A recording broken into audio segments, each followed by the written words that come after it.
Assalamualaikum warahmatullahi wabarakatuh. Alhamdulillahirabbil alamin. Alhamdulillahillazi nasta'inuhu wa nastaghfiruhu wa na'udzubillahi min syururi anfusina wa min sayyiati a'malina may yahdihillahu fala mudhillalah wa may yudlil fala hadiyalah. Asyhadu alla ilaha illallah wahdahu la syarikalah wa asyhadu anna Muhammadan abduhu wa rasuluhu la nabiyya ba'da. Allahumma sholli wa sallim wa barik ala Muhammadin wa ala alihi wa ashabihi ajma'in amma ba'du. Alhamdulillahirabbil alamin, ikhwan dan akhwat yang dirahmati Allah Subhanahu wa taala. Bagaimana kabar Anda semua di kesempatan sore hari ini? Senang sekali saya Abi Agus dapat kembali menjumpai ikhwan dan akhwat pendengar setia radio Silaturahim untuk Islam yang satu dimanapun Anda berada dalam tausiah sore kita bersama Ustadz ZN Bahmid. Dan alhamdulillah kini beliau sudah berada di tengah-tengah kita. Assalamualaikum warahmatullahi wabarakatuh, Ustaz. Waalaikumsalam warahmatullahi wabarakatuh. Sehat, Ustaz ya? Alhamdulillah, alhamdulillah, binikmah wal afiyah. Baik. Ikhwan dan akhwat yang dirahmati Allah Subhanahu wa taala, tema kita di sore hari ini adalah tentang 3 karakter manusia dalam kehidupan. Baiklah ikhwan dan akhwat yang dirahmati Allah Subhanahu wa taala, mari kita simak bersama pemaparan yang akan disampaikan oleh Ustadz ZN Bahmid di kesempatan sore hari ini. Tafadhal Ustadz. Assalamualaikum warahmatullahi wabarakatuh. Bismillahirrahmanirrahim. Alhamdulillahi rabbil alamin. Wa bihi nasta'inu ala umuri dunya waddin. Thumma innal hamdalillah nahmaduhu wa nashkuruhu wa nasta'inuhu wa nastaghfiruh. ونعوذ بالله من شرور أنفسنا ومن سيئات أعمالنا من يهد الله فهو المهتد ومن يضلل فلن تجد له وليا مرشدا أشهد أن لا إله إلا الله وحده لا شريك له وأشهد أن محمدا عبده ورسوله اللهم صل وسلم وبارك على نبينا محمد الذي من لا نبي بعده وعلى آله وصحبه وسلم تسليما كثيرا. أعوذ بالله من الشيطان الرجيم. بسم الله الرحمن الرحيم. يسبح لله ما في السماوات وما في الأرض له الملك وله الحمد وهو على كل شيء قدير هو الذي خلقكم فمنكم كافر ومنكم مؤمن والله بما تعملون بصير خلق السماوات والأرض بالحق وصوركم فأحسن صوركم وإليه المصير. صدق الله العظيم. Para pendengar dan pemirsa radio televisi Silaturahim yang dimuliakan Allah Subhanahu wa taala, segala puji dan puja bagi Allah Subhanahu wa taala, zat yang selalu menaburkan rahmanya kepada kita sekalian. Satu nikmat dan rahmah Allah Subhanahu wa taala yang tidak terhingga dalam kehidupan kita. Hamba Allah yang mulia dan kepada para pendengar yang masih berada dalam perjalanan, mudah-mudahan Allah Subhanahu wa taala menghantarkan Anda sampai ke tujuan dengan sehat walafiat, dengan selamat, amin insyaallah biizni rabbana karim. Para pendengar sekalian yang dimuliakan Allah Subhanahu wa taala, perlu kita ketahui bahwa di dalam babak kehidupan manusia, ketika Allah Subhanahu wa taala menciptakan manusia, ketika dalam rahim kita tidak punya pilihan dari orang tua mana yang kita akan dilahirkan Allah. Di mana kita akan dilahirkan Allah, kita tidak punya pilihan. Jadi ada saatnya manusia itu tidak punya pilihan, terkecuali ditentukan dan ditetapkan oleh Allah. Dan ada saatnya Allah Ta'ala memberikan kepadanya untuk mengambil pilihan. Subhanallah. Di ayat yang saya bacakan tadi, Allah Subhanahu wa ta'ala menyatakan, A'udzubillahi minasyaitonirrajim, Walladzi khalaqakum faminkum kafir wa minkum yu'min. Subhanallah. Subhanallah. Allah Subhanahu wa taala menyatakan di dalam ayat ini, Dia Allah Subhanahu wa taala yang telah menciptakan kita semua umat manusia, kalian. Allah taala, "Walladzi khalaqakum faminkum kafir wa minkum mu'min wallahu bima ta'maluna basir." Dan nanti sebagian di antara kalian ada yang menjadi kafir. Ada yang beriman kepada Allah Subhanahu wa taala dan menjadi kafir. Namun hamba Allah yang mulia, jangan kita salah dengan ayat ini. Seakan-akan kita ini bagaikan robot diciptakan oleh Allah Ta'ala. Allah Ta'ala yang tentukan untuk kita jadi kafir atau mukmin. Tidak. Allah Subhanahu wa Ta'ala memang ada campur tangan dalam hati kita, dalam kehidupan kita, mutlak. Tidak bisa dipungkiri. Ketika kita berada di alam rahim, kita tidak punya pilihan. Bagaimana kita akan diciptakan oleh Allah, orang tua siapa yang kita akan dilahirkan oleh Allah Ta'ala, itu kita tidak punya pilihan. Itu penentuan dan hak Allah Subhanahu Wa Ta'ala. Tapi ketika kita menanjak dewasa, disitulah kita diberikan pilihan oleh Allah Subhanahu Wa Ta'ala. Kita bebas untuk memilih. Justru itu di ayat ini Allah Subhanahu Wa Ta'ala menyatakan, faminkum kafir. Nanti ada sebagian di antara kalian itu mengambil pilihan untuk menjadi kufur kepada Allah Ta'ala atau pembangkang, penantang kepada Allah Subhanahu Wa Ta'ala. Dan sebagian lagi nanti menjadi hamba-hamba Allah yang mukmin. Jadi Allah Subhanahu Wa Ta'ala memberikan pilihan kepada kita. Justru itu di ayat yang lain Allah Subhanahu Wa Ta'ala menyatakan faman syaa falyu'min, faman syaa falyakfur. Siapa yang berkehendak untuk menjadi mukmin, rahmat Allah Subhanahu Wa Ta'ala terbesar, terbuka sangat besar. Siapa yang ingin mengambil tindakan untuk menjadi kufur kepada Allah Subhanahu Wa Ta'ala, kita perlu tahu Allah Ta'ala tidak butuh apa-apa dengan kita. Tapi ada konsekuensinya ketika kita mengambil tindakan kufur kepada Allah Subhanahu Wa Ta'ala. Para pendengar sekalian yang dimuliakan Allah Subhanahu Wa Ta'ala, ketika kita diberikan pilihan oleh Allah Subhanahu Wa Ta'ala, kita diberikan kebebasan mutlak. Ketika kita hidup, dipindahkan Allah ke alam rahim, kita diberikan kebebasan oleh Allah Subhanahu Wa Ta'ala. Dan memang ada manusia yang mengambil tindakan, mengambil pilihan untuk menjadi kufur kepada Allah Subhanahu Wa Ta'ala.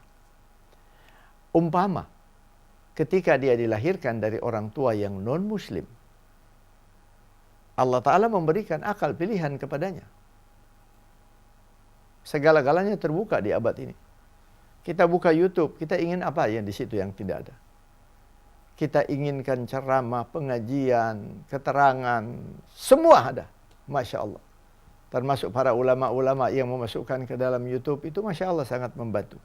Justru itu hamba Allah yang mulia kalau kita perhatikan, banyak orang-orang yang masuk muslim di Amerika, itu kebanyakan itu dari high education, dari artinya pendidikan-pendidikan yang tinggi.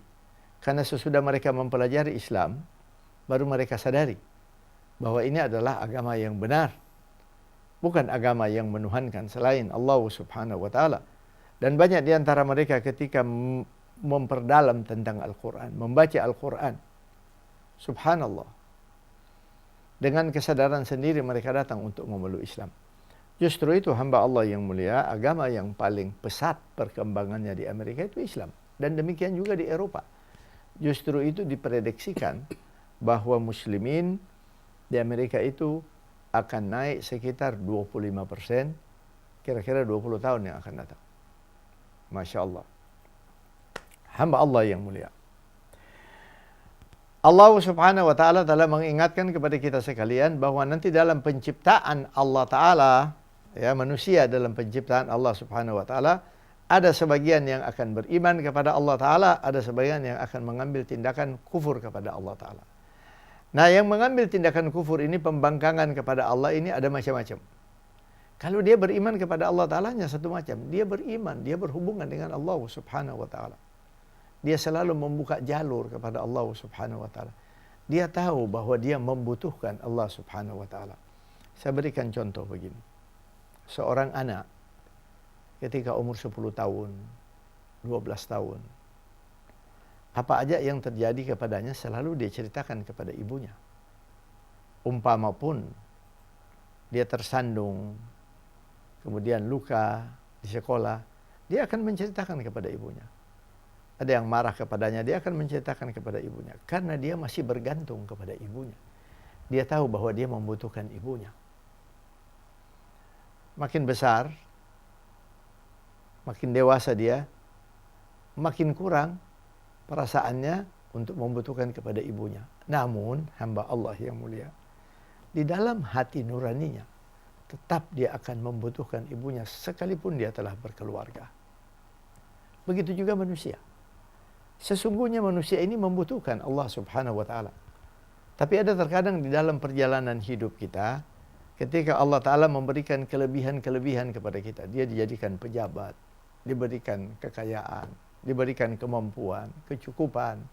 Nah, disitulah kadang-kadang manusia lupa tempat berpijak, lupa daratan. Mereka menganggap bahwa seakan-akan mereka tidak membutuhkan Allah Ta'ala. Sekalipun hati nurani mereka membutuhkan Allah Subhanahu wa Ta'ala. Justru itu banyak hamba Allah yang mulia. Banyak manusia-manusia yang ketika tiba-tiba mereka dilanda musibah, mereka akan mencari Allah Subhanahu wa Ta'ala. Mari kita perhatikan di dalam Al-Quran, dalam surat Az-Zumar, bagaimana Allah Subhanahu wa Ta'ala menceritakan, menerangkan tentang 3 karakter manusia dalam kehidupan. 2 karakter ini Allah Ta'ala golongkan kepada manusia pembangkang atau kufur. Faminkum kufur. Yang satu, Masya Allah, mukmin yang mengambil jalan yang sangat prima dalam kehidupannya.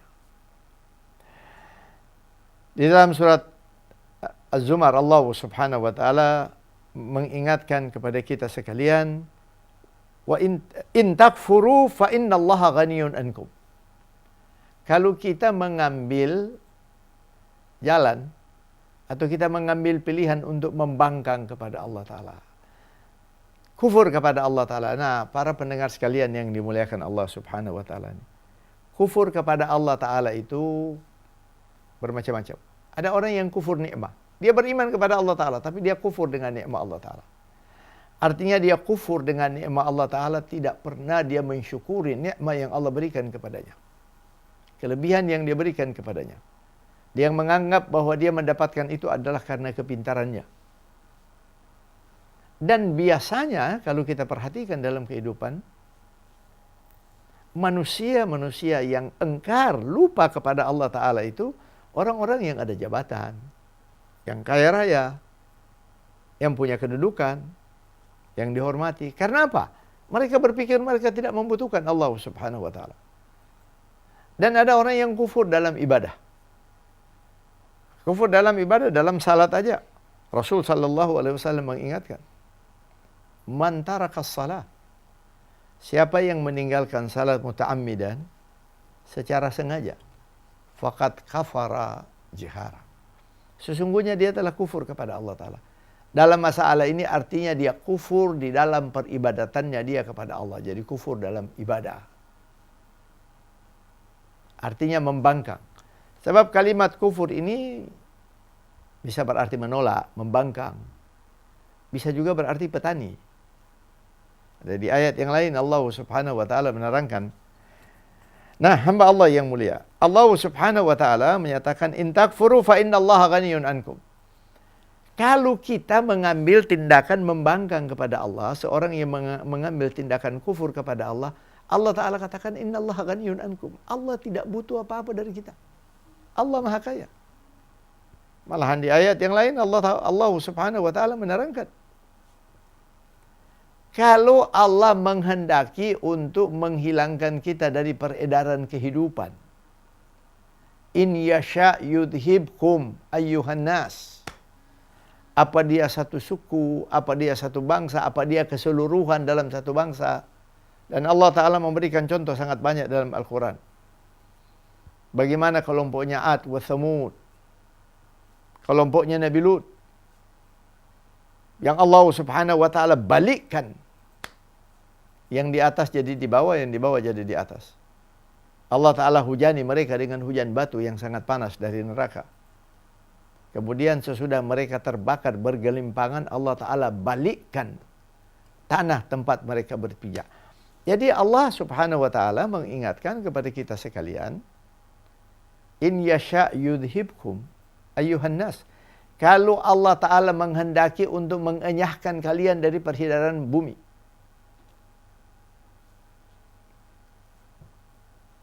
bagi Allah itu sangat mudah. Wa kana Allahu ala dzalika qadira. Dan bagi Allah Subhanahu wa Ta'ala itu sangat sanggup. Itulah sehingga Allah Subhanahu wa Ta'ala mengingatkan kepada kita, kalau kita mengambil tindakan membangkang kepada Allah Ta'ala, Allah Ta'ala tidak butuh dengan kita. Allah Ta'ala itu Maha Kaya.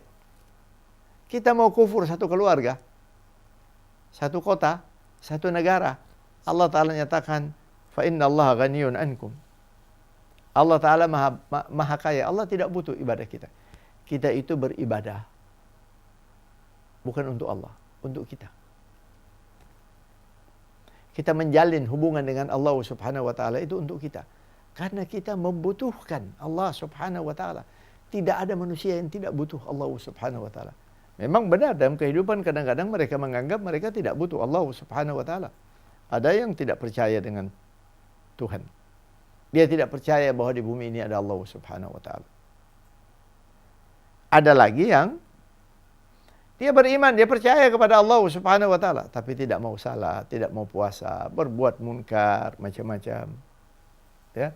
Itu artinya dia kufur kepada Allah Subhanahu wa Ta'ala dalam ibadah. Allah Ta'ala katakan, "Fa innallaha ghaniyun ankum." Allah Subhanahu wa Ta'ala itu zat yang maha kaya. Allah Ta'ala bisa ganti kita dengan umat yang lain. Malahan terhadap individu, orang per orang, Allah Subhanahu wa Ta'ala ingatkan. Dan ini berlaku kepada para suami-suami dan kepada istri-istri yang berada di rumah. Ketika Allah Subhanahu wa Ta'ala menyatakan, "Ala an nubaddila amsalakum wa nunsyi'akum fima la ta'lamun." Untuk menggantikan seperti Anda. Dan Anda Allah kirim di alam yang Anda belum tahu. Allah hidupkan di alam yang Anda belum tahu. Di mana? Alam kubur, yaumul akhir. Ala an nubaddila amsalakum, untuk Allah menggantikan seperti Anda. Saya berikan contoh begini, Masya Allah. Seorang suami, karena sayangnya kepada istrinya, memperhatikan anak-anaknya, suami yang bertanggung jawab, Masya Allah. Dia bangun rumah yang indah, cukup besar. Selesai rumah dibangun, dianya meninggal dunia. Qaddar Allah. Sesudah 4 bulan 10 hari, istrinya ini bebas untuk memilih suami yang baru. Bebas juga dia untuk dipilih orang yang tertarik kepadanya. Kemudian dia nikah dengan suami yang baru. Suami yang baru bukan hal mustahil. Didatangkan ke rumah yang dibangun oleh suaminya yang pertama. Ini yang Allah Ta'ala nyatakan. Untuk menggantikan seperti Anda. Suami yang lain yang tidur di rumah yang dibangun oleh seorang yang lain. Begitu juga kaum wanita. Para istri yang ada di rumah. Allah Subhanahu wa Ta'ala mengingatkan di dalam Al-Quran. Ala an nubaddila amsalakum. Untuk menggantikan seperti Anda. Wa nunsyi'akum fima la ta'lamun. Dan Allah kirim Anda ke alam yang Anda belum tahu, dan di situ Allah Ta'ala hidupkan. Suami kalau kehilangan istri tidak memakai iddah. Istrinya meninggal hari ini, minggu depannya dia akan menikah, itu dihalalkan Allah Ta'ala. Kalau kita berbicara perasaan ya lain. Tapi kalau kita berbicara hukum Allah Subhanahu wa Ta'ala, jangan perasaan di atas hukum Allah. Hukum Allah Ta'ala itu di atas perasaan kita. Dia bawa istrinya yang baru. Ini yang Allah Ta'ala menyatakan untuk menggantikan seperti Anda. Istrinya yang baru yang akan memakai gelang istrinya yang lama. Akan tidur di tempat tidur mungkin yang dipilih oleh istrinya. Akan berada di rumah yang didekorasi oleh istrinya. Nah, ini yang Allah Ta'ala menyatakan untuk menggantikan seperti Anda. Dan Anda Allah hidupkan di alam yang lain yang Anda belum ketahui, yang kita belum ketahui. Wa nunsyi'akum fima la ta'lamun. Dan kami Allah hidupkan kalian di alam yang kalian belum ketahui. Untuk itu hamba Allah yang mulia. Allah Subhanahu wa Ta'ala mengingatkan kepada kita kalau kita akan mengambil sifat pembangkangan kepada Allah Subhanahu wa Ta'ala. Allah Ta'ala katakan, fa innallaha ghaniyun ankum. Allah maha kaya. Allah tidak butuh apa-apa dari kalian, dari kita semua. Hamba Allah yang mulia, kita beribadah adalah untuk kita kepada Allah Subhanahu wa Ta'ala. Dan tentunya nanti ada ganjarannya dari Allah Subhanahu wa Ta'ala. Karena merupakan salah satu sunnatullah. Allah Subhanahu wa Ta'ala menyatakan di ayat ini, wala yarda li'ibadihil kufur. Tapi Allah subhanahu wa ta'ala ingat, Allah tidak ridha dengan orang yang mengambil tindakan, yang mengambil sifat membangkang kepada Allah ta'ala. Allah ta'ala tidak ridha. Allah ta'ala tidak ridha. Saudara-saudara sekalian, para pendengar yang dimuliakan Allah subhanahu wa ta'ala. Kalau seorang istri di rumah diredai oleh mertuanya, oleh suaminya, artinya disayangi. Kalimat ridha ini sangat luas. Artinya dia ridha, dia sayang, dia perhatikan. Itu ridha. Kita pasti beruntung. Seorang istri kalau diredai oleh mertuanya atau suaminya, Masya Allah hidupnya bakal bahagia. Apalagi kalau kita diredai Allah subhanahu wa ta'ala. Tapi bahayanya kalau kita mengambil tindakan kufur kepada Allah Ta'ala. Allah Ta'ala menyatakan, وَلَا يَرْضَى لِعِبَادِهِ الْكُفُرِ. Tapi Allah Subhanahu Wa Ta'ala sangat tidak ridha kepada mereka-mereka yang mengambil sifat membangkang kepada Allah Subhanahu Wa Ta'ala. Namun Allah Subhanahu Wa Ta'ala menyatakan kebalikannya. وَإِن تَشْكُرُوا يَرْضَهُ لَكُمْ. Tapi kalau kalian pandai mensyukuri nikmat Allah Ta'ala. Nah, para pendengar sekalian yang dimuliakan Allah Subhanahu wa ta'ala. Tadi Allah Ta'ala berbicara tentang pembangkangan, kufur. Jadi ayat ini sebenarnya lebih banyak tertuju kepada kaum muslimin, mukminin. Ya. Lawannya kufur itu syukur. Lawannya iman itu syirik, musyrik. Lawannya musyrik itu beriman.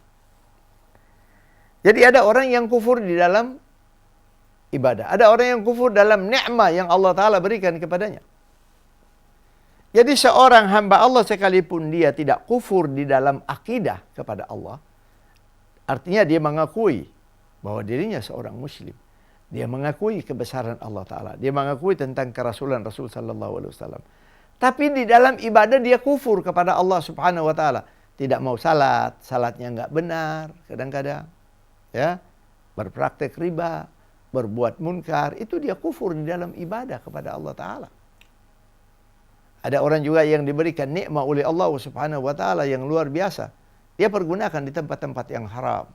Pergunakan untuk hura-hura. Allah Subhanahu Wa Ta'ala menyatakan, wa in tashkuru yardahu lakum. Tapi kalau kalian pandai mensyukuri dengan nikmat yang Allah Subhanahu Wa Ta'ala berikan dalam kehidupan kita. Hamba Allah yang mulia, nikmat dalam diri kita itu luar biasa. Luar biasa. Kita tidak usah berbicara tentang kebesaran nikmat yang Allah berikan dalam diri kita, itu luar biasa. Satu mata aja kalau kita hitung satu mata. Seorang akan mengeluarkan uang berjuta-juta, ratusan juta, mungkin miliar. Untuk mempertahankan jangan sampai dia hilang salah satu matanya. Apalagi kalau sudah berbicara dua mata. Jadi kalau berbicara nikmat dalam kehidupan kita, subhanallah. La tuhsuha, Allah Subhanahu wa ta'ala menyatakan. Tidak akan mungkin kalian bisa mengira-ngira, bisa menghitung. Allah Subhanahu wa ta'ala menyatakan, wa in tashkuru yardahu lakum. Tapi kalau kalian, kita manusia, pandai mensyukuri nikmat Allah Subhanahu wa ta'ala, Allah Ta'ala menyatakan, yardahu lakum. Allah senang kepada kalian. Allah ridha kepada kalian. Para pendengar sekalian yang dimuliakan Allah Subhanahu wa ta'ala. Seorang yang doanya cepat diijabahi Allah Subhanahu wa ta'ala. Seorang yang Allah memandang kepadanya dengan pandangan rahmah, pandangan kasih sayang. Tentunya orang yang diridai oleh Allah Subhanahu wa ta'ala. Coba kita lihat ayat yang lain. Ketika Allah Subhanahu wa ta'ala berbicara tentang kehebatan sahabat-sahabat Rasulullah sallallahu alaihi wasallam. As-sabiquna al-awwalun minal muhajirin wal ansar radhiyallahu anhum wa radu anhum. As-sabiquna al-awwalun, mereka-mereka yang sebelum kita. Minal muhajirin wal ansar, kelompok-kelompok muhajirin wal ansar. Apa Allah Subhanahu wa ta'ala menyatakan? Radhiyallahu anhum wa radu anhum. Mereka itu disenangi oleh Allah Subhanahu wa ta'ala. Allah meridai kepada mereka. Dan mereka juga itu sangat senang. Ridha kepada Allah Subhanahu wa ta'ala. Justru itu hamba Allah yang mulia, jangan sekali-kali Ada yang berani mencaci kepada sahabat-sahabat Rasul sallallahu alaihi wasallam. Karena di dalam Al-Quran sendiri Allah subhanahu wa ta'ala mengingatkan, radhiyallahu anhum, Allah subhanahu wa ta'ala sangat ridha, senang kepada mereka. Jadi para pendengar sekalian yang dimuliakan Allah subhanahu wa ta'ala, ketika Allah subhanahu wa ta'ala ridha kepada seseorang, ketika dia menadahkan tangan kepada Allah subhanahu wa ta'ala, bukan hanya dia sendiri yang menadahkan tangan, semua malaikat penduduk langit akan mengaminkan. Karena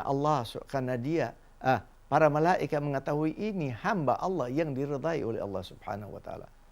Hanya satu yang diminta oleh Allah, pandai mensyukuri nikmat Allah subhanahu wa ta'ala. Tapi para hamba Allah yang mulia, mensyukuri nikmat Allah bukan hanya sekedar kita mengatakan Alhamdulillah. Alhamdulillah salah satu kalimat kita bertahmid kepada Allah Ta'ala. Tapi Allah melihat tindak tanduk kita. Dengan apa yang diberikan Allah subhanahu wa ta'ala kepada kita. Apa dia mensyukuri nikmat Allah ini di jalan yang benar. Allah subhanahu wa ta'ala memberikan rezeki kepada manusia itu berbeda-beda. Tidak sama. Berbeda-beda. Allah Ta'ala menyatakan, Nahnu qassamna bainahum ma'isyatahum fil hayati dunya wa rafa'na ba'dahum fawqa ba'din darajat. Kami Allah yang membagi-bagi rahmat kami, termasuk rezeki, kepada manusia dalam kehidupan. Nahnu qasamna bainahum ma'isyatahum. Dalam kehidupan manusia itu Allah Ta'ala yang membagi-bagi rezekinya. Ada yang dilebihkan oleh Allah Subhanahu wa ta'ala. Ada yang rezekinya berlimpah ruah. Ada yang diberikan pas-pasan oleh Allah Subhanahu wa ta'ala. Ketika Allah Subhanahu wa ta'ala memberikan rezeki yang berlimpah ruah, sekalipun pas-pasan, hamba Allah yang mulia, jangan kita berpikir yang perlu sabar itu hanya orang-orang yang miskin. Karena banyak orang-orang yang kaya yang punya kemampuan berpikir hanya orang-orang yang miskin perlu sabar yang lebih besar, lebih tebal. Ini orang kaya yang harus lebih besar kesabarannya. Karena apa? Dia didatangi orang minta tolong. Diketuk pintu rumahnya, dia ingin meminta sedekah. Ya. Ada yang datang mungkin menceritakan kesulitannya. Disitulah hamba Allah yang mulia, Allah subhanahu wa ta'ala akan melihat kesabaran kita. Jadi jangan berpikir hanya orang miskin yang perlu sabar dengan kemiskinannya. Sebab orang yang kaya yang dilebihkan rezeki oleh Allah subhanahu wa ta'ala, itu juga merupakan satu cobaan Allah subhanahu wa ta'ala kepadanya. Qarun yang Allah Ta'ala ceritakan dalam Al-Quran. Apa yang kurang kepada Qarun? Pintu perbendaharaan hartanya aja, kunci perbendaharaan hartanya aja dipikul oleh beberapa orang. Berarti kita bisa bayangkan bagaimana desain yang diciptakan oleh Qarun. Kalau kuncinya aja dipikul oleh beberapa orang, bayangkan hartanya, perbendaharaan hartanya dibalikkan oleh Allah Subhanahu wa ta'ala. Tenggelam bersama-sama dengan Qarun semua. Hartanya dan orangnya semua ditenggelamkan oleh Allah Subhanahu wa ta'ala. Ketika Allah Subhanahu wa ta'ala memberikan kelebihan kepada kita, disitulah Allah Ta'ala mencobai kita dengan kelebihan harta. Allah Ta'ala ingin melihat kita masuk kepada kelompok wa in tashkuru yardahu lakum. Kalau kalian pandai bersyukur, Allah Ta'ala bakal senang kepadamu. Jadi kelompok yang pertama tadi, Allah Ta'ala menyatakan orang yang mengambil tindakan pembangkangan kepada Allah Ta'ala. Ada lagi karakter yang kedua. Di ayat tadi Allah Subhanahu wa ta'ala menyatakan, wa minkum yu'min wa minkum yakfur. Sebagian di antara kalian manusia ada yang akan beriman kepada Allah Subhanahu wa ta'ala, dan ada sebagian akan menjadi kufur kepada Allah Subhanahu wa ta'ala. Tapi di ayat ini Allah Ta'ala terangkan tentang 3 karakter manusia. Sebenarnya yang 2 karakter ini, yang pertama dan kedua, Allah Ta'ala golongkan hamba-hamba Allah yang kufur. Siapa yang kedua ini? Mari kita lihat. Hamba Allah yang mulia. Biasanya dalam kehidupan manusia, kita ketika lagi sulit, susah, fakir, atau lagi kena musibah, ya, atau lagi dicobai oleh Allah Subhanahu wa taala dengan cobaan yang sangat berat. Biasanya di saat itu kita jadi pandai berdoa kepada Allah taala. Coba hamba Allah yang mulia kita perhatikan. Orang itu kalau dia lagi susah, terkadang doanya itu dengan air mata. Nah, itu normal, Masya Allah, normal. Tapi ada manusia yang Allah Ta'ala terangkan di dalam ayat ini 50-50. 50%, 50%. Di akhir ayat ini Allah Ta'ala golongkan mereka ini manusia-manusia yang membangkang kepada Allah Ta'ala. Karena kita perhatikan. Allah Subhanahu wa Ta'ala menyerangkan dalam ayat ini.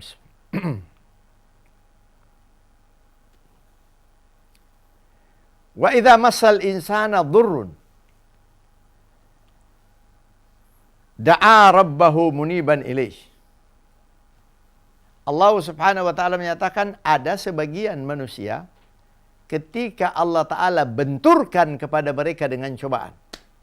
Dhurrun artinya cobaan yang tidak ringan, cukup dahsyat. Allah Subhanahu wa taala menyatakan da'a rabbahu muniban ilaih. Dia bersungguh-sungguh menadahkan tangan kepada Allah Subhanahu wa taala. Da'a rabbahu.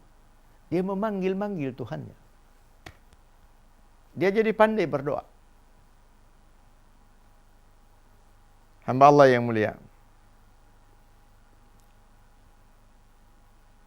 Terkadang seorang itu kalau dia lagi dilanda musibah, selalu ada dalam hati kecilnya bahwa pertolongan Allah Subhanahu wa taala akan datang kepadanya. Selalu ada. Justru terkadang ada omongan keluar. Ya, mudah-mudahan Allah memberikan jalan keluar. Itu sangat baik. Tapi ada manusia-manusia yang ketika mereka dilanda dengan kesulitan, dilanda musibah, mereka berdoa kepada Allah Subhanahu wa taala dengan doa yang luar biasa dan pintar untuk berdoa, sampai di ayat ini Allah Subhanahu wa taala menyatakan da'a rabbahu muniban ilaih. Dia menadahkan tangan kepada Tuhannya, memanggil Tuhannya. Da'a rabbahu muniban ilaih. Artinya dengan khusyuk, dengan bersungguh-sungguh kepada Allah Subhanahu wa taala. Tapi hanya untuk sementara. Apa yang terjadi? Allah Subhanahu wa taala menyatakan, tapi mereka-mereka ini yang pintar berdoa ini ketika kena musibah, thumma idza khawwalahu ni'matan minhu nasiya ma kana yad'u ilai.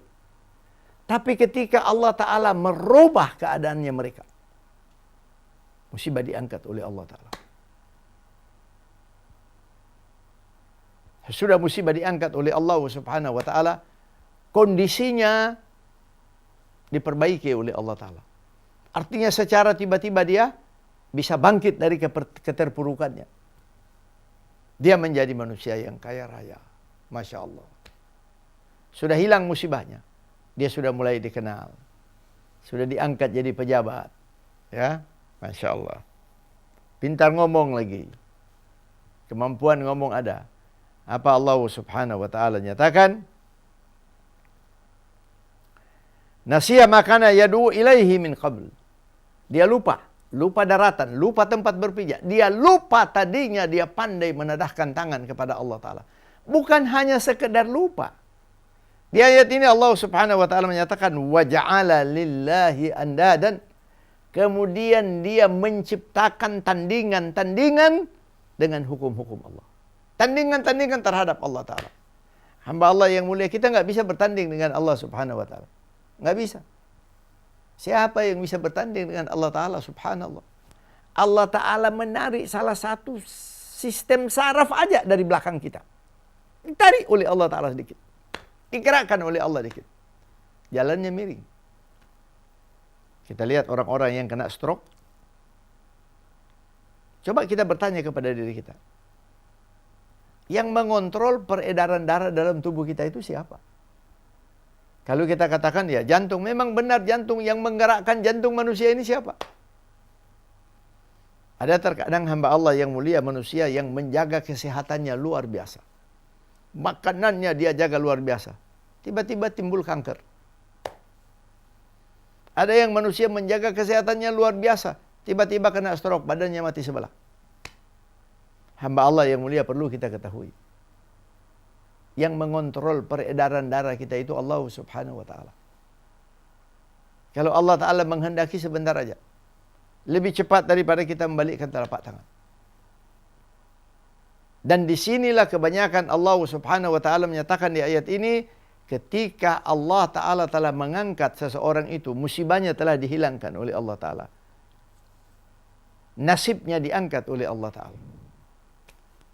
Ekonominya diperbaiki oleh Allah Subhanahu wa ta'ala. Rizkinya diberikan limpah ruah oleh Allah Subhanahu wa ta'ala. Malahan posisinya dinaikkan oleh Allah Subhanahu wa ta'ala, apa menjadi pejabat. Biasanya disitulah orang lupa daratan.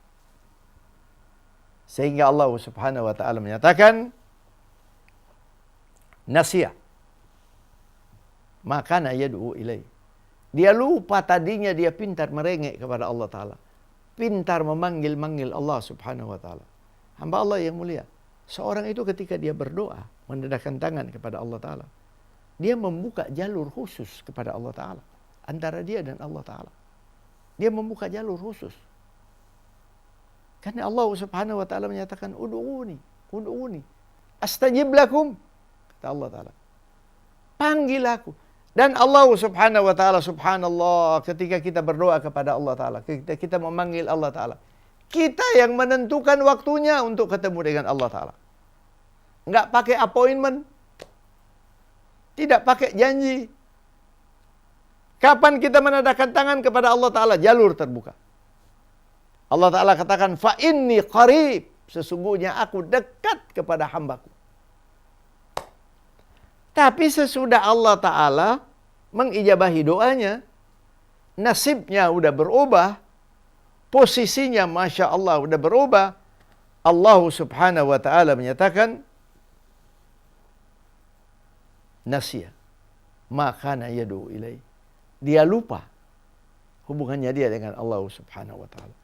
Dan bukan hanya sampai dilupa, wa ja'ala lillahi andadan, dia mulai ciptakan tandingan-tandingan untuk bertanding dengan hukum Allah Subhanahu wa ta'ala. Itu sampai saya katakan, kita nggak bisa bertanding dengan Allah Ta'ala. Allah Ta'ala gerakkan salah satu saraf aja dalam, umpama salah satu saraf di tulang belakang kita. Kita jalan nggak bisa lurus. Allah Ta'ala hentikan dikit itu peredaran darah ke otak. Stroke. Bisa dia nggak sadar. Nggak kenal orang.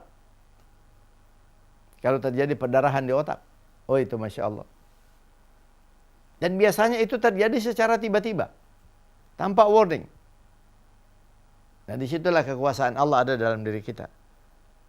Jadi kalau kita akan ciptakan tandingan-tandingan dalam hukum Allah Subhanahu wa ta'ala, liyudhilla an sabilihi, untuk menyesatkan orang yang lain.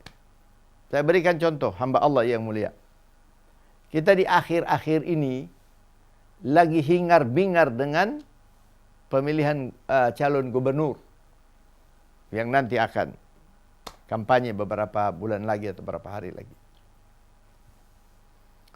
Dan di akhir-akhir ini surat Al-Maidah 55 jadi sangat terkenal. Masya Allah, sangat terkenal. Sangat terkenal. Kalau di ayat ini Allah Subhanahu wa ta'ala sudah nyatakan, ya ayyuhalladzina amanu la tattakhidul yahuda wan nasara awliya. Ini sudah jelas. Jangan kita ciptakan tandingan-tandingan untuk mencari celah bahwa ayat ini umpama sudah tidak berlaku sekarang. Ada kadang-kadang kita cari tandingan, ayat ini maksudnya lain. Subhanallah. Ayat ini maknanya teman baik, teman setia. Kalau teman aja kita nggak bisa ambil dari Yahudi dan Nasara, apalagi akan kita mengambil pemimpin. Dan ada banyak hamba Allah yang mulia di antara kita kaum muslimin. Sudah jelas ini adalah ayat Allah yang melarang. Tapi dengan kepintaran ngomongnya, dengan kepintaran hanya untuk menciptakan sesuatu sekalipun, ditertawakan orang. Sekalipun mungkin banyak kebohongan. Allah Ta'ala nyatakan dalam ayat ini masuk kepada kelompok wa ja'ala lillahi andadan. Subhanallah, subhanallah. Wa ja'ala lillahi andadan. Dia menciptakan tandingan-tandingan kepada ayat-ayat Allah. Nah, ini bentuk karakter yang kedua yang Allah Ta'ala ciptakan. Tapi ketika dia masih susah, masih fakir, mungkin pandai berdoa kepada Allah Ta'ala. Pandai bermunajat kepada Allah Ta'ala. Begitu mendapat posisi, begitu mendapat kelebihan, lupa dia tempat berpijak, lupa daratan. Wa ja'ala lillahi andadan. Dia mulai ciptakan tandingan-tandingan kepada hukum-hukum Allah Subhanahu wa Ta'ala. Liyudhilla an sabilihi, untuk mempengaruhi manusia supaya ikut sesat bersama-samanya. La ilaha illallah. Subhanallah. Apa kata Allah dalam Al-Quran? Para pendengar sekalian yang dimuliakan Allah Subhanahu wa Ta'ala. Saya ini membawakan ayat Al-Quran yang Allah Ta'ala wahyukan kepada Rasulullah sallallahu alaihi wasallam. Manusia-manusia semacam ini yang suka menciptakan tandingan-tandingan dalam hukum Allah. Sekalipun tadinya ini mereka pintar berdoa kepada Allah Subhanahu wa Ta'ala, pandai mendekatkan diri kepada Allah Subhanahu wa Ta'ala. Apa Allah Subhanahu wa Ta'ala menyatakan? Qul, sampaikanlah ya Muhammad. Tamatta' bi kufrika qalilan. Silahkan nikmati pembangkanganmu kepada Allah hanya dalam waktu yang pendek. Waktu yang pendek. Qul tamatta' bi kufrika qalilan. Sampaikanlah ya Muhammad sallallahu alaihi wasallam. Jadi Allah Ta'ala perintahkan kepada Rasul sallallahu alaihi wasallam dalam ayat ini, sampaikan kepada mereka yang suka menciptakan tandingan-tandingan dalam hukum Allah Subhanahu wa Ta'ala, mengada-adakan. Dan hamba Allah yang mulia, jangan kita lupa, iblis itu sangat pintar. Sangat pintar. Seorang itu kalau dia akan menciptakan tandingan-tandingan dalam hukum Allah, tandingan-tandingan dalam ayat-ayat Allah, itu pasti dia akan mendapat bisikan dari iblis.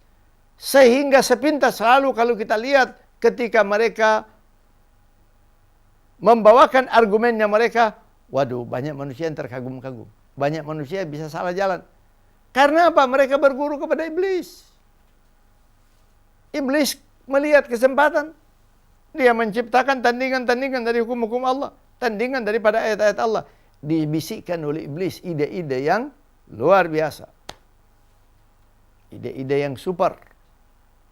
Tapi Allah Subhanahu wa Ta'ala menyatakan, sampaikan ya Muhammad. Qul tamatta' bi kufrika qalilan. Nikmati benar-benar pembangkanganmu, karena ini hanya akan dalam waktu yang pendek. Waktu yang pendek. Waktu yang sangat pendek. Coba kita perhatikan begini. Saya berikan contoh begini. Para pendengar sekalian dimuliakan Allah Subhanahu wa Ta'ala. Seorang itu biasanya hidupnya mulai stabil dalam soal ekonomi, ya. Biasanya dia mungkin mulai punya rumah, ya. Dia kawin, mulai punya rumah. Itu mungkin sekitar umur 35 tahun, 30-35. Mulai stabil. Jarang orang itu begitu kawin sudah langsung punya rumah. Di bawah 30 itu orang yang sukses itu mungkin hanya bisa dihitung pakai jari. Terkecuali kalau bapaknya yang kaya raya. Jadi anggaplah kita kan mulai dari umur 10 tahun umpama. Sampai 22 tahun, 23 tahun masih sekolah, cari degree. Sesudah dia punya gelar, degree itu gelar. Sesudah dia punya gelar, mulai cari kerja. Begitu kerja mulai meniti hidup. Jadi kira-kira umur 35 tahun baru mulai hidupnya ini mulai stabil. Mungkin baru punya rumah. Dari 35 tahun. Taruhlah sampai 60 tahun, cuma berapa tahun? 25 tahun. Itu pun seorang hamba Allah. Biasanya rata-rata kalau sudah di atas umur 55 tahun sudah nggak bisa salah makan. Salah makan sedikit, gula naik. Salah makan sedikit, ya, mual. Salah makan sedikit, mahnya kambuh. Salah makan sedikit, darahnya naik. Itu biasanya di atas 55 tahun ke atas. Normal. Jadi berarti kalau seorang dia akan menjadikan hidupnya sebagai kelompok yang kedua nih, ketika lagi susah, lagi sulit, pandai menadahkan tangan kepada Allah Ta'ala. Begitu mulai stabil, mulai mempunyai ekonomi yang kuat, dia lupa daratan, lupa tempat berpijak. Wa ja'ala lillahi andadan. Dia mulai ciptakan tandingan-tandingan kepada hukum Allah. Disuruh salat, dia katakan zaman sekarang udah nggak perlu salat. Salat ini di zaman Nabi aja. Disuruh keluarkan zakat, dia membangkang. Dia ciptakan sesuatu yang lain untuk membenarkan apa yang dia lakukan, atau untuk menunjukkan bahwa gagasannya dia lebih daripada ayat Quran. Na'udzubillah. Allah Ta'ala katakan, tamatta' bi kufrika qalilan. Nikmati pembangkanganmu hanya dalam waktu yang pendek. Dari 35 ke 35 ke 60 tahun berapa? Cuma 25 tahun. 25 tahun. Tapi Allah Subhanahu wa taala menyatakan, tamatta' bi kufrika qalilan innaka min ashabin nar. Na'udzubillah. Subhanallah, subhanallah. Allah Ta'ala menyatakan, tamatta' bi kufrika qalilan innaka min ashabin nar. Silahkan nikmati pembangkanganmu yang hanya pendek. Berapa lama? Hamba Allah yang mulia, coba kita perhatikan. Raja-raja, presiden-presiden yang dulu-dulu, yang belum lama, kira-kira 30-40 tahun lalu. Syah Iran dijatuhkan oleh seorang tua. Marcos dijatuhkan oleh seorang perempuan. Firaun dijatuhkan dengan air, tenggelam di air. Namrud dijatuhkan dengan nyamuk. Ini semua Allah Subhanahu wa taala tunjukkan kepada kita untuk kita mengambil pelajaran, kita mengambil iktibar. Ketika Allah Ta'ala memberikan kelebihan, jangan lupa kita tempat berpijak. Bahwa segala sesuatu itu ada saatnya, ada masanya. Ya, kalau kita beli obat, kita beli makanan, biasanya kan di situ ditulis, ya, kadaluarsa atau date of expire atau expiration date. Manusia juga ada date of expire. Ada manusia date of expire. Date of expire-nya ketika dia kena stroke, satu. Ketika dia menghadapi kelumpuhan karena satu sebab. Ini semua tidak terlepas dari satu qudra dan irada dari Allah Subhanahu wa taala. Tidak ada penguasa yang berkuasa terus-menerus. Tidak ada anggota DPR yang terus-menerus dia duduk menjadi anggota DPR. Tidak ada. Jadi Allah Subhanahu wa taala menyatakan, kalau Anda ingin mengambil tindakan membangkang kepada Allah Ta'ala, menciptakan tandingan-tandingan dengan hukum-hukum Allah, menciptakan tandingan-tandingan dengan ayat-ayat Allah Subhanahu wa taala, liyudilla an sabilihi, untuk menyesatkan manusia dari jalan Allah Subhanahu wa taala yang benar, Allah Ta'ala katakan, tamatta' bi kufrika qalilan. Nikmati benar-benar pembangkanganmu. Karena Allah Ta'ala katakan, innaka min ashabin nar. Pasti dia akan menjadi penghuni neraka. Terkecuali kalau dia bertobat, benar-benar bertobat. Allah Subhanahu wa taala tidak pernah menutup pintu taubat. Nah sekarang, jadi berarti yang nomor 1 dan nomor 2, yang satu mengambil tindakan kufur secara spontan. Artinya dia tidak sembunyi-sembunyi. Dia mengambil tindakan kufur. Allah Ta'ala menyatakan, la yarda li ibadil kufur. Ingat baik-baik, Allah tidak ridha dengan ibadah. Ada lagi yang 50-50. Ketika susah pandai berdoa. Ketika fakir, dia menjadi hamba Allah yang taat. Menjadi hamba Allah yang pandai menadahkan tangan bermunajat kepada Allah Ta'ala. Begitu diangkat derajatnya oleh Allah, diberikan kecukupan, dia lupa daratan. Yang kedua-duanya ini Allah Ta'ala menyatakan, ini daripada kelompok pembangkangan kepada Allah Subhanahu wa ta'ala. Yang ketiga ini Masya Allah. Yang ketiga ini luar biasa Allah Subhanahu wa ta'ala gambarkan dalam Al-Quran. Allah Subhanahu wa taala menyatakan amman huwa qanitun ana al-laili sajidan wa qa'iman yahdharul akhirah wa yarju rahmat rabbih.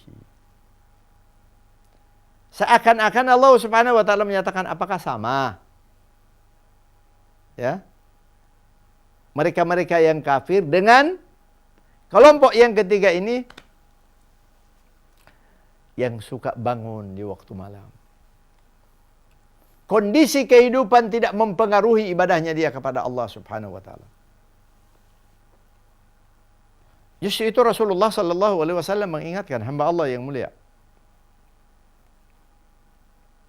Ketika kita lagi senang, ekonomi cukup, Masya Allah, nikmah bergelimpangan dalam kehidupan kita. Segala-galanya diberikan oleh Allah Ta'ala. Tapi dia pandai berdoa kepada Allah. Dia selalu menadahkan tangan kepada Allah. Ketika satu waktu dia kena benturan cobaan dari Allah Ta'ala, ketika dia menadahkan tangan kepada Allah, Rasulullah SAW mengingatkan doa-doanya dia yang kemarin-kemarin ketika dia lagi keadaan senang akan mempercepat untuk Allah Ta'ala mengijabahi doanya ketika dia dalam keadaan terdesak. Masya Allah. Jadi Allah Ta'ala nyatakan di ayat ini. Tapi ada kelompok yang ketiga. Amman huwa qanitun. Mereka itu biasanya menghabiskan malam mereka itu dengan qa'iman aw sajidan. Subhanallah. Sajidan wa qa'iman. Tapi ada di antara mereka-mereka yang tidak terbawa, terpengaruh dengan kondisi mereka. Apa dia fakir? Ya, apa dia susah? Apa dia setengah susah? Apa dia kaya raya? Apa dia pejabat? Tidak mempengaruhi ibadahnya dia kepada Allah Subhanahu wa taala, keyakinannya dia kepada Allah Taala. Allah Taala menyatakan terkadang di waktu malam dia habiskan malamnya itu dengan bersujud kepada Allah. Dia berdiri menadahkan tangan kepada Allah. Jadi artinya Allah Ta'ala menggambarkan ada hamba-hamba Allah, ada hamba-hambanya yang kondisi kehidupan tidak mempengaruhi mereka untuk selalu bermunajat kepada Allah Subhanahu wa taala, beribadat kepada Allah. Dia bangun di waktu malam. Dia banyak bersujud kepada Allah Subhanahu wa taala. Ketika dia berdiri membaca Al-Qur'an, dia berdiri untuk salat.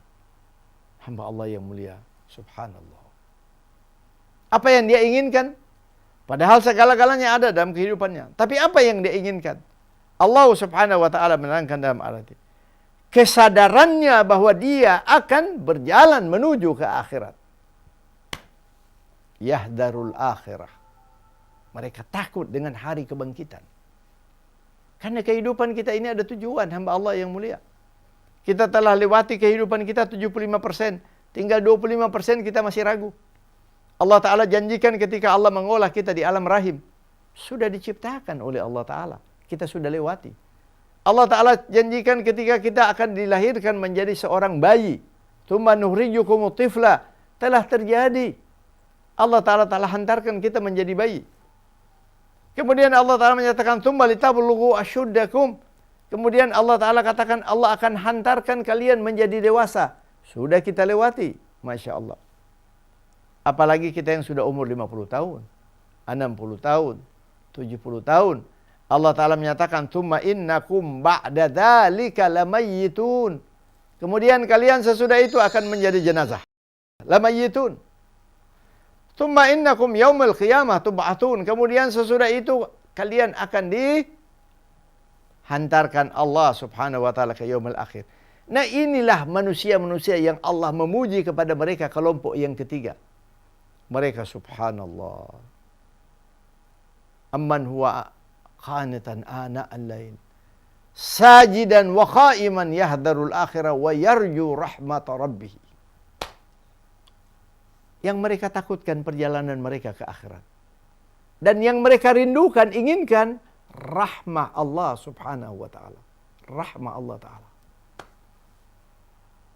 Ini kelompok yang ketiga yang dipuji oleh Allah taala.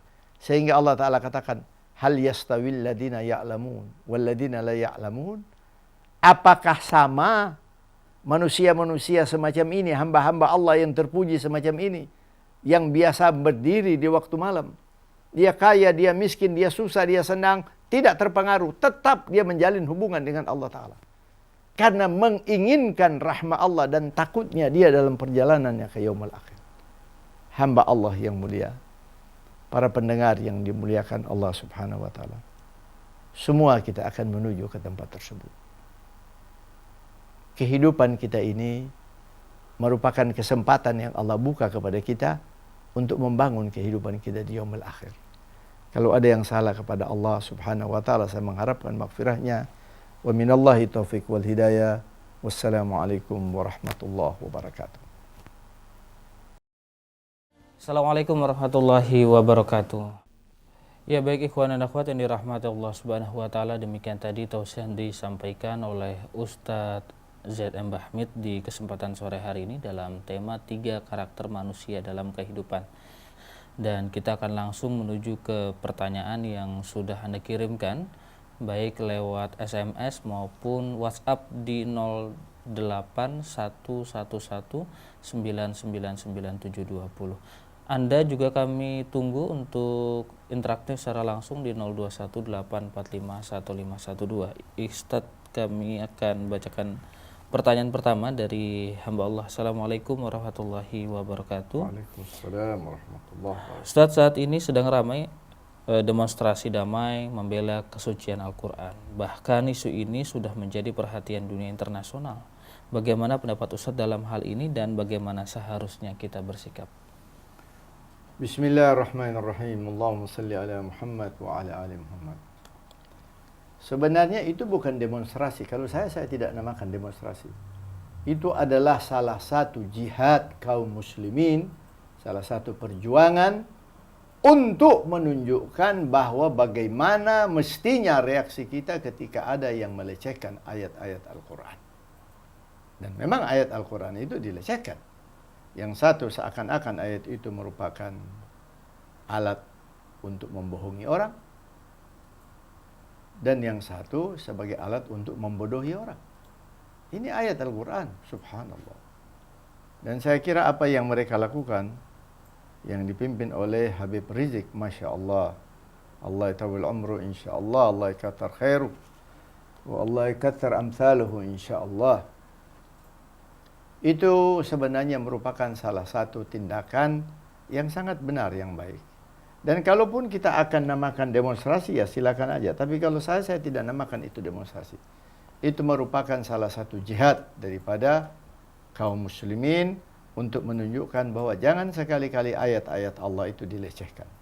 Jangan ayat Allah itu dimainin seakan-akan bahwa ayat Allah Ta'ala itu hanya untuk membodohi umat atau membohongi umat. A'udzubillah. Dan kita sebagai umat Islam, kita mesti support. Dan memang peristiwa ini, subhanallah, bukan hanya disiarkan oleh di Nusantara Indonesia. Hampir seluruh dunia menyiarkan tentang bagaimana lautan manusia muslimin keluar untuk memprotes tentang pelecehan kepada ayat-ayat Al-Quran. Dan kalau nggak salah, CNN sendiri di Amerika itu telah menyiarkan masalah ini. Ya. Jadi kita sebagai kaum muslimin, kalau kalian bertanya kepada pendapat saya, itu Masya Allah, tindakan yang benar yang dilakukan oleh Habib Rizik dengan mengumpulkan para kiai-kiai, ulama-ulama, para ustadz-ustadz, dan ribuan muslimin yang datang dari mana-mana.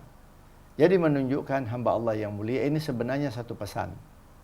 Jangan sekali-kali agama Islam itu dilecehkan. Jangan sekali-kali ayat-ayat Allah dilecehkan. Karena kaum muslimin tidak akan diam tentunya. Insya Allah terjawab. Baik. Kemudian pertanyaan selanjutnya Ustadz, pertanyaan dari Ibu Sri di Jakarta. Assalamualaikum warahmatullahi wabarakatuh. Assalamualaikum warahmatullahi wabarakatuh. Sebenarnya bagaimana pemimpin dalam pandangan Islam dan bagaimana asbabun nuzul atau sejarah turunnya surat Al-Maidah ayat 51 ini Ustadz? Sebenarnya kalau pemimpin di dalam ajaran Islam itu sudah sangat jelas. 2 minggu yang lalu kan saya bawakan Allah Ta'ala memanggil dengan 5 kali panggilan, ya ayyuhalladzina amanu. Untuk kita tidak memilih, la tattakhidul yahud wan nasara awliya, ba'duhum awliya'u ba'din. Saya berikan contoh aja begini, kalau ditanya tentang asbabun nuzul. Dalam tafsir Ibnul Katsir, Ibnul Katsir mengatakan bahwa ayat surat Al-Maidah ayat 51 yang dimaksud adalah jelas pemimpin. Ketika Umar menjadi khalifah, ada seorang gubernur yang diangkat oleh Umar, subhanallah kalau nggak salah, namanya Abu Musa al-Asy'ari. Kemudian dia mengangkat yang menjadi juru tulis dari Baitul Mal, itu adalah seorang Nasara. Kemudian ketika Umar radhiyallahu anhu mengundang kepada gubernur tersebut dengan juru tulisnya sekali. Dan ketika pada waktu salat, dilihat juru tulisnya ini nggak salat. Umar heran dan bertanya kepada kenapa juru tulis Anda nggak salat? Maka dijawab oleh Abu Musa al-Asy'ari, dia ini seorang Nasara. Umar sangat marah dan menepuk bahunya Abu Musa dengan keras dan mengatakan, apakah tidak ada Muslim yang Anda bisa angkat untuk menjadi juru tulis? Kemudian Sayyidina Umar radhiyallahu anhu membacakan ayat Al-Maidah 51. Apakah tidak tahu Anda dengan ayat kemudian membacakan, ya ayyuhalladzina amanu la tattakhidul yahud wan nasara auliya. Jadi itu ayat sudah sangat jelas. Tapi kalau kita akan mencari-cari sebagaimana yang Allah Ta'ala katakan, wa ja'ala lillahi andadan liyudilla an sabilihi, ada yang ingin menjadikan tandingan-tandingan dengan hukum-hukum Allah Ta'ala. Yang begini-begini banyak. Di zaman Rasulullah sallallahu alaihi wasallam aja sudah ada, apalagi di zaman sekarang. Malahan yang lebih keras lagi, Allah Subhanahu wa taala istilahkan mereka ini Quran yang berbicara sama dengan kaum munafik. Allah Taala menyatakan, basyiril munafiqin. Berikan berita yang besar kepada kelompok munafikin. Siapa mereka ini kelompok munafikin? Allah Ta'ala katakan, alladzina yattakhidunal kafirina awliya min dunil mu'minin. Mereka-mereka itu yang mengambil orang kafir menjadi pemimpin selain daripada orang mukmin. Jadi kita kalau berbicara mengikuti Al-Quran, jangan kita katakan itu salah. Di dalam ajaran Kristen juga itu, mereka itu juga itu ada punya aturan main. Tidak akan mungkin mereka akan mengangkat pemimpin selain daripada orang Kristen. Ini Al-Quran yang memerintahkan kepada kita. Dan kalau di dalam tafsir Ibnul Katsir sudah mengatakan itu dimaksudnya pemimpin. Sayyidina Umar ketika menegur kepada Abu Musa al-Asy'ari dengan membacakan ayat ini, apalagi yang kita ragu. Maka kita perlu berhati-hati, jangan kita masuk kepada kelompok yang kedua tadi. Ya, pandai berdoa, pandai beribadah, tapi pada waktu susah. Ketika sudah mulai kaya, pintar, kita anggap, wah, kita bisa ciptakan satu argumen mengatakan bahwa ayat ini maksudnya bukan pemimpin dan lain-lain. Allah Ta'ala katakan, orang yang memilih, yang mempromosikan, yang mengkampanyekan, dan yang bergabung dengan mereka, Allah Ta'ala katakan dalam Al-Quran, basyiril munafiqin bi'anna lahum adaban alimah. Berikan kabar gembira, mereka-mereka adalah orang-orang yang munafik, yang mengambil orang-orang kafir menjadi pemimpin, meninggalkan orang-orang mukmin. Insya Allah terjawab. Baik. Kita beralih ke pertanyaan dari Ibu Santi di Pemalang, Jawa Tengah, Ustadz. Assalamualaikum warahmatullahi wabarakatuh. Waalaikumsalam. Pertanyaannya berbeda dari pertanyaan pertama dan kedua. Apakah watak atau karakter seseorang yang keras bisa dirubah dengan kita benar-benar memohon berdoa dengan sungguh-sungguh? Karena saya pernah mendengar bahwa watak itu susah untuk diubah, Ustaz. Bismillahirrahmanirrahim. Allahumma salli ala Muhammad wa ala ali Muhammad. Sebenarnya watak itu kita bisa katakan watak adalah karakter. Kata karakter itu juga adalah pembawaan. Dan itu termasuk bagian daripada akhlak. Rasul sallallahu alaihi wasallam ketika diangkat menjadi nabi, Rasulullah sallallahu alaihi wasallam mendidik kepada sahabat-sahabatnya untuk merubah karakter mereka, akhlak mereka. Sehingga Rasulullah sallallahu alaihi wasallam menyatakan, innama bu'ithu liutammima makarimal akhlak. Aku diutus untuk menyempurnakan akhlak. Karakter itu bagian daripada akhlak. Tidak ada yang mengatakan karakter tidak bisa dirubah. Hanya kita aja yang tidak mau merubah, atau orang tersebut yang tidak mau berusaha untuk merubah. Tadinya mereka mempunyai karakter yang kufur, penantang Allah Ta'ala, menjadi mereka kemudian berubah menjadi beriman kepada Allah Ta'ala. Jadi karakter itu bisa dirubah. Tidak mungkin karakter tidak bisa dirubah. Karakter itu kan sebenarnya pembawaan kebiasaan. Kenapa tidak bisa dirubah? Bisa dirubah. Hanya kadang-kadang kita sendiri aja yang kurang berusaha untuk merubah, atau mungkin kurang berdoa kepada Allah Ta'ala. Tapi jangan kita salah. Tadi pertanyaannya mengatakan ada karakter yang keras. Ya. Iya. Ada orang yang keras pada tempatnya. Keras pada jalurnya. Itu lain. Itu sebenarnya bukan keras. Tapi ada orang-orang yang tertentu menganggap ini keras. Saya berikan contoh begini. Seorang ayah. Dia sangat keras kepada pendidikan anaknya untuk menjaga salatnya, untuk harus ke masjid. Itu artinya dia keras pada jalurnya. Umpama kalau anaknya akan lakukan sesuatu, dia katakan, kamu sudah salat belum? Salat dulu. Tidak boleh lakukan itu. Kadang-kadang si ibu anggap, waduh, si bapak ini terlalu keras. Padahal sebenarnya itu bukan keras. Itu mendidik anak ini disiplin untuk mengenal kepada Allah Subhanahu wa Ta'ala, untuk membiasakan diri beribadah kepada Allah Ta'ala. Jadi karakter bisa dirubah kalau kita ingin untuk merubah, atau kita ingin merubah diri kita kepada karakter yang lebih baik. Insyaallah terjawab. Baik, insya Allah terjawab.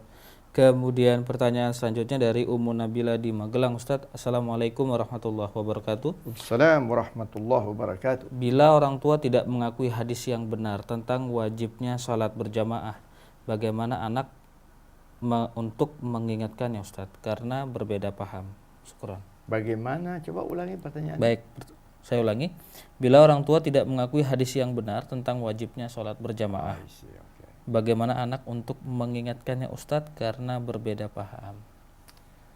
Bismillahirrahmanirrahim. Allahumma salli ala Muhammad wa ala ali Muhammad. Memang salat berjamaah itu sangat disarankan oleh Rasul sallallahu alaihi wasallam.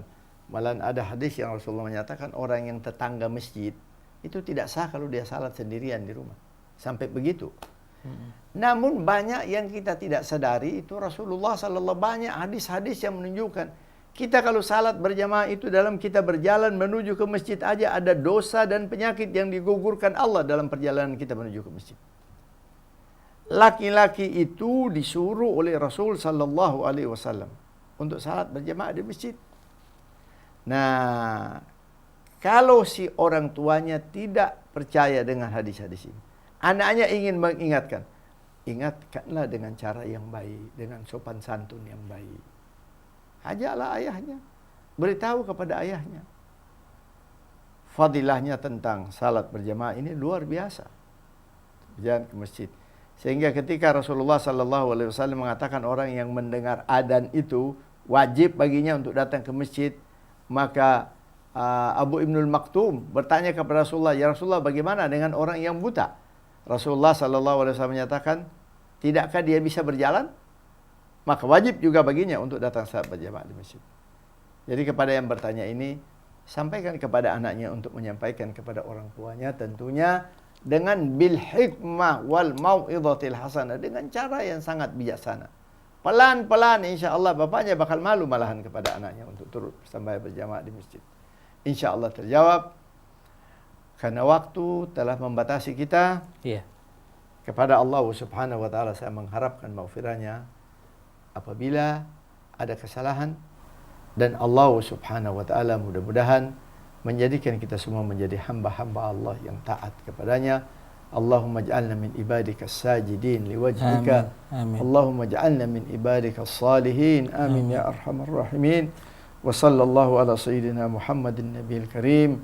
Subhana rabbika rabbil izzati amma yasifun. Amin. Wassalamun alal mursalin walhamdulillahi rabbil alamin. Wassalamualaikum warahmatullahi wabarakatuh. Waalaikumsalam warahmatullahi wabarakatuh. Baiklah ikhwan dan akhwat, demikian tadi tausiah sore kita di hari ini bersama Ustadz Zaid M. Bahmid dalam tema 3 karakter manusia dalam kehidupan. Terima kasih kepada Anda ikhwan dan akhwat yang telah mengirimkan pertanyaan di layanan SMS maupun telepon interaktif kami. Kami mohon maaf atas segala khilaf dan salah. Ila liqa billahi taufiq wal hidayah. Wassalamualaikum warahmatullahi wabarakatuh.